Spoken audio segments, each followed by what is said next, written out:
মহাভারত থেকে আমরা একটা জিনিস শিখতে পারি, তুমি যেটা বুনবে সেটাই কাটবে। কিভাবে জানতে হলে পুরো ভিডিওটা অবশ্যই দেখুন।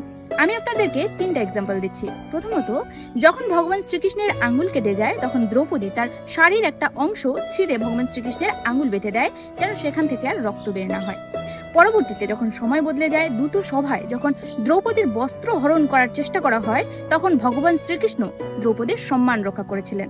মরাল অফ দ্য স্টোরি হলো, আপনি যেই কর্ম অন্যের উপকারের জন্য করবেন সেই কর্মই সময়ের পরিবর্তনে আপনার রক্ষা কবচ হয়ে ফিরে আসবে। দ্বিতীয়ত, গুরু দ্রোণাচার্য অর্জুনকে বিশ্বের সর্বশ্রেষ্ঠ ধনুর্ধর বানানোর জন্য একলব্যর কাছ থেকে তার আঙ্গুল চেয়ে নেয় এবং পরবর্তীতে যখন সময় বদলে গেল সেই অর্জুনই ভগবান শ্রীকৃষ্ণের সাথে মিলিত হয়ে পরিকল্পনা করে গুরু দ্রোণাচার্যকে পরাজিত করার এবং তাকে বধ করে।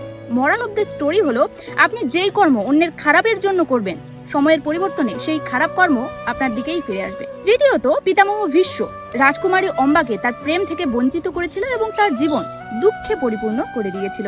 সময় বদলালো, তখন কুরুক্ষেত্রের যুদ্ধক্ষেত্রে সেই রাজকুমারী অম্বাই শিখণ্ডী রূপে জন্মগ্রহণ করলো এবং পিতামহ ভীষ্মের মৃত্যুর কারণ হলো। মরাল অফ দ্য স্টোরি হলো, আপনি যেই কষ্ট অন্যকে দিবেন সময়ে বদলে গেলে সেই কষ্ট